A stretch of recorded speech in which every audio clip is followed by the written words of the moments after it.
Shalom, shalom, shalom, Israel. It's your brother Kazakia, and I want to talk briefly about a teaching that we as Maureen consistently get wrong. And since we are Maureen, we have to do better. We have to be the teachers, not the followers. That means that we have to do our research and not teach what everybody else is teaching, so that somebody can rebut the doctrine of us being Israel, because that's what they're trying to do. They could find a loophole in the Hebrew Israelite doctrine, and then they say, well, there's a hole in that whole so-called African Americans being the biblical Israelites. So that verse is the very popular verse, which everybody uses, is Deuteronomy 28:68. And we know what it says, but just for the sake of this particular video, it says in 28:68, it says, and Yah shall bring you into Egypt again with ships, by way of whereof I have spoken to thee. Thou shalt see it no more again. And there you shall be sold unto your enemies for bondmen and bondwomen, and no man shall buy you. Now, the common teaching, the common error that we teach is Deuteronomy 28:68 is talking about Egypt being a place of bondage, not the literal land of Egypt, but Egypt represents bondage or slavery. Okay, from a technical standpoint, you're correct, but we have to make the scripture accurate, which the scripture specifically states that Yah will bring you in Egypt. Okay, now that verse is literally talking about Egypt. Now, someone would say, well, brother, they could just walk they could have just walked from Israel to Egypt. They didn't have to get in ships. Having been in Israel, that's a pretty long walk. When you think about it, from Jerusalem actually is closer by sea. If you go to the coast from Jerusalem, and having been there, it's about an hour and a half or maybe 2 hours max drive from Tel Aviv, which is just north of Ashdod, from Jerusalem to Tel Aviv. So it would make more realistic sense for them to have, if you got on foot from Jerusalem to walk to Egypt, that's a long time, right? But and also, when you understand the sea trade, and I want to share a couple verses that'll kind of help you to speak on that 28:68 accurately, so that you can't be debunked on the basis of our error. Okay. So what I want to present to you is Numbers 24:24 talks about a people called Chittim. Now, if you research and you study from the book of Jasher, we know that Chittim is Romans and Greeks. So those are the people that had gotten into the seafaring trade. Okay. Now, Numbers 24:24, it reads on this wise. Okay.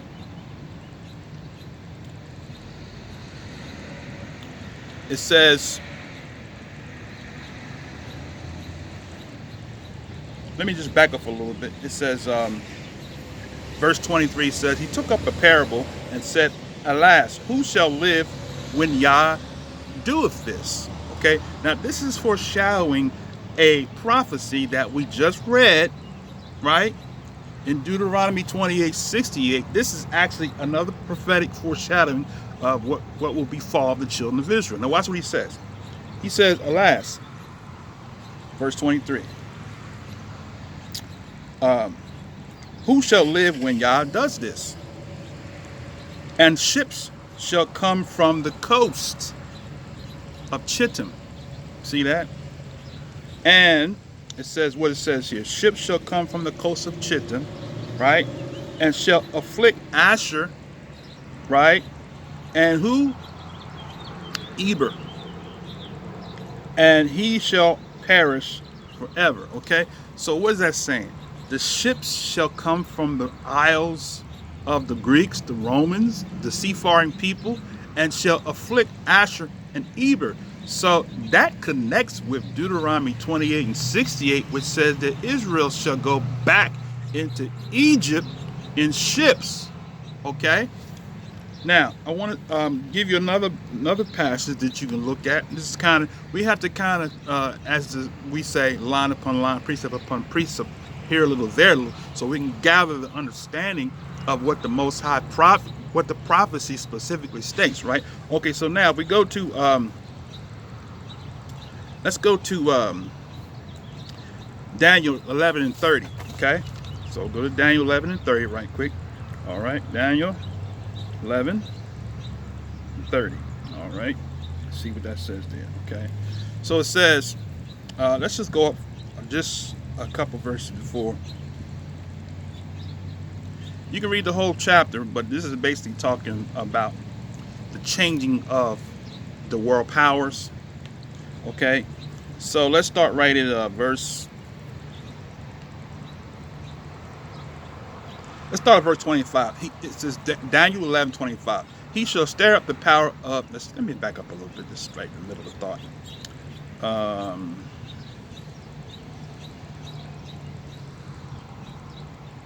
Oh wow. I don't want to do a whole exegesis because it's taking a lot of time. But let me just go straight to the verse. Okay, 11 and 30. What I said, 30. It says, for the ships of Chittim shall come against him, therefore he shall be grieved and return and have indignation against the holy covenant. So shall he do, he shall even return and have intelligence with them that forsake the holy covenant. Okay, so now the ships of Chittim shall come against him. So who are those ships of Chittim? Remember when Daniel had the vision? He saw it when Nebuchadnezzar had the vision. He saw the image. And prophet Daniel, he asked him to break down, and he broke down the head of gold and so forth. Talk about Nebuchadnezzar was the head of gold and going down to the world powers. Well, here we have the last world power, which is in conjunction with the 10 toes, and that's whole prophecy. This whole another lesson. I'm trying to do this real fast. Okay, so basically we're talking about the Chittim, or the Roman Empire, that came over to oppress the children of Israel. They came to oppress the children of Israel with ships. That's what happened. So when Israel went into captivity, they came into the land of Israel, right? And just like they did in the West Coast slave trade, they went into the interior, brought us to the coast, and then shipped us out. That's what they did in Israel. They came into Jerusalem, right? Because the other 12 tribes, you didn't have to go into northern Israel, right? And so for the most part, the people that were in Israel, the Israelites of the day, were primarily in Jerusalem, which is north of Egypt, right? Which is kind of like almost exactly east off the coast.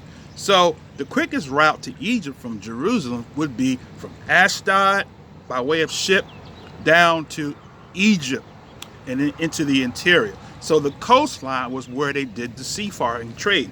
Now, I'm going to show you something. Let's go right quick here.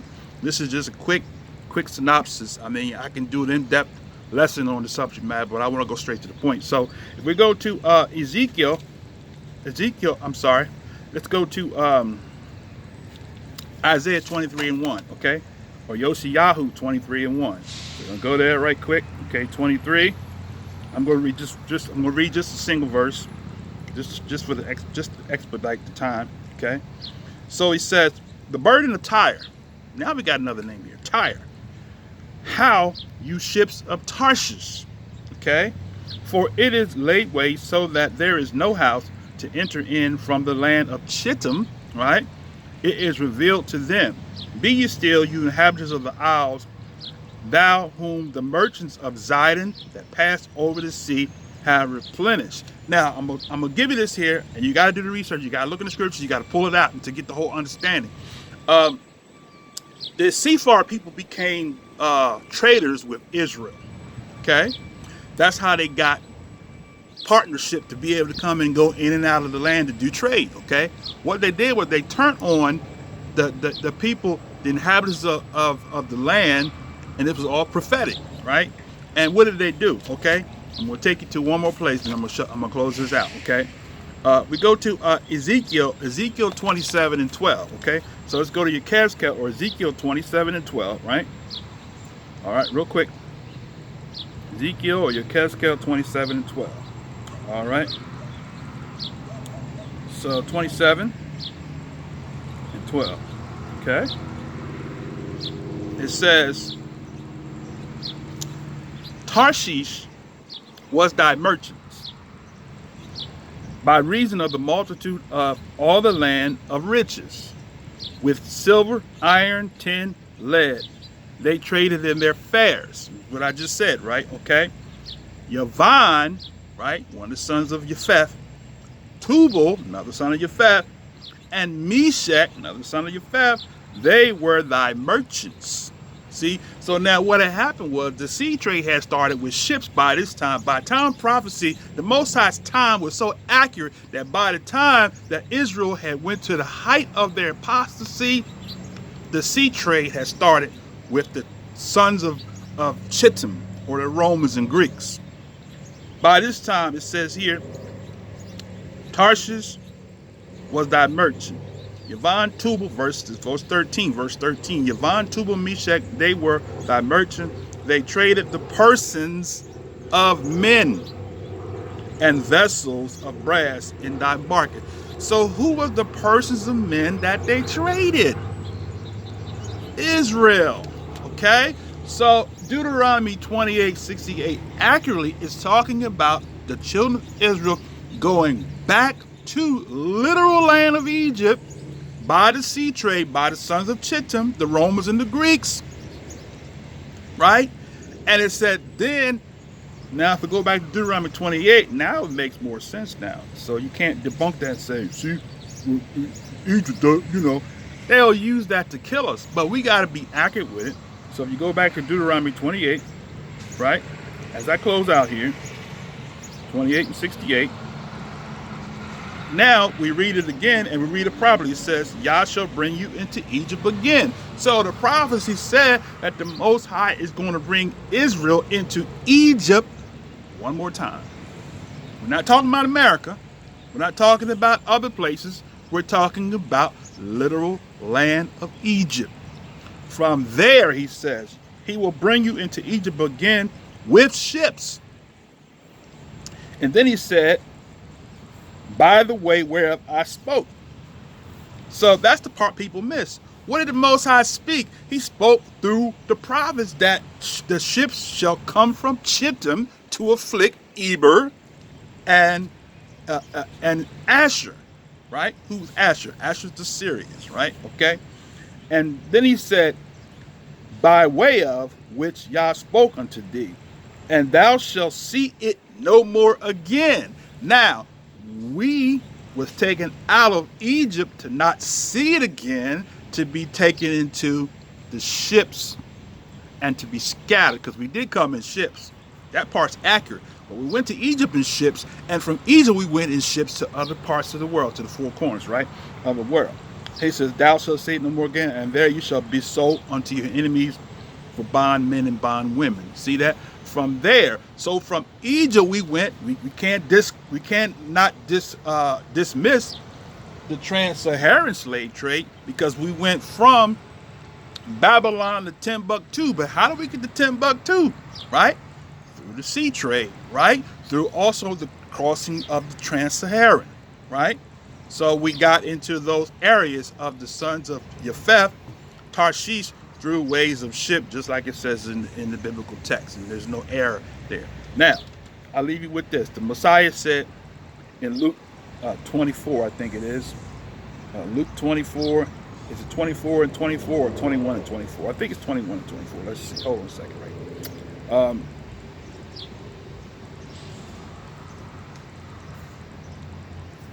Luke 21:24 says this, as I close. They shall fall by the edge of the sword, and shall be led away captive into all nations, and Jerusalem shall be trodden down by the Gentiles until the times of the Gentiles fulfilled. So what happened there? Okay, prophecy being fulfilled again, right? Jerusalem was trodden down by the Gentiles. So what did happen to the Israelites? They were forced out of Jerusalem into where? To the coast where the ships was, and the ships took them back to Egypt, where they became now the commodity of the United Nations of that day. And then from there they were sold as male and female slaves to the nations. And that's the accurate interpretation of Deuteronomy 28:68. Egypt, literally, Israel went back to Egypt, and from there Israel was sold on slave ships and went to the four corners, like the Messiah said, shall be led away captive into all nations. And 21:24, some kind of way I jumped out of 21. So 21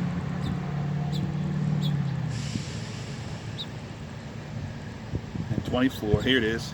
So he says, read it again. And they shall fall by the edge of the sword, and they shall be led away captive into all nations, and Jerusalem shall be trodden down by the Gentiles till the times of the Gentiles be fulfilled. So that is accurately connected. We got to connect all these prophecies together with what happened during the day when Jerusalem, when the Romans besieged Jerusalem. We already know that. Everybody get that part right. Yeah, Romans can't besiege Jerusalem, but we leave out the pertinent information that they took them to the coast, and then they just took them back to Egypt, and from there they distributed them to the four corners of the earth, just like it says in the prophecy. That's all I got. Until next time, shalom, shalom, shalom.